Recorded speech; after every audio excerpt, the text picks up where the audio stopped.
Sziasztok! Készítsük el együtt ezt a kincses térképet! Első lépésként félbehajtjuk a lapunkat, majd a felső részt felhajtva ismét félbe. A hajtásvonal felett vízszintes vonallal kezdünk, majd visszakanyarodunk csigavonalba. Ennek a tükörképét megcsináljuk a hajtásvonal alatt. Majd fent jobb oldalt folytatjuk a rajzolást, amit összekötünk a csigavonalunkkal.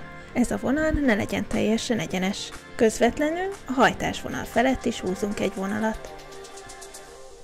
Majd ide egy ívelt vonal kerül. Ennek a két végét is összekötjük a csigavonallal. Fordítsuk el a lapot és nyissuk ki. A térkép két oldalát kössük össze fent és lent.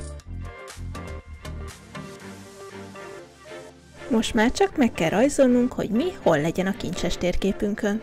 Találjatok ki saját helyszíneket!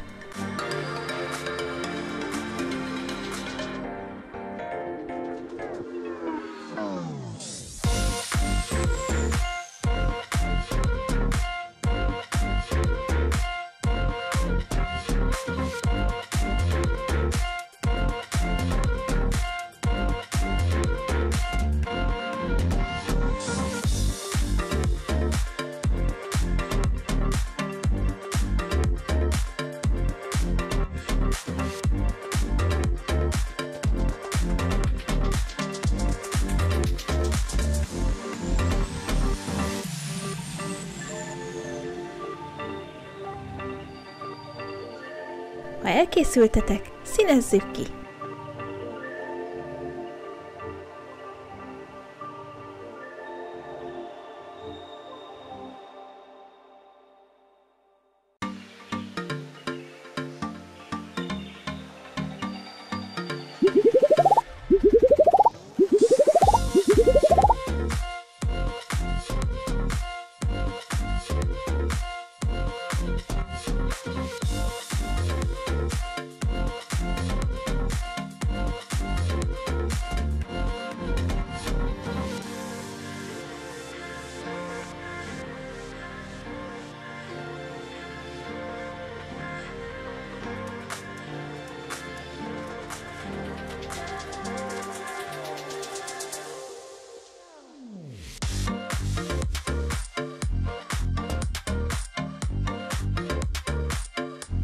Készen is vagyunk, remélem tetszett és legközelebb is velem tartotok.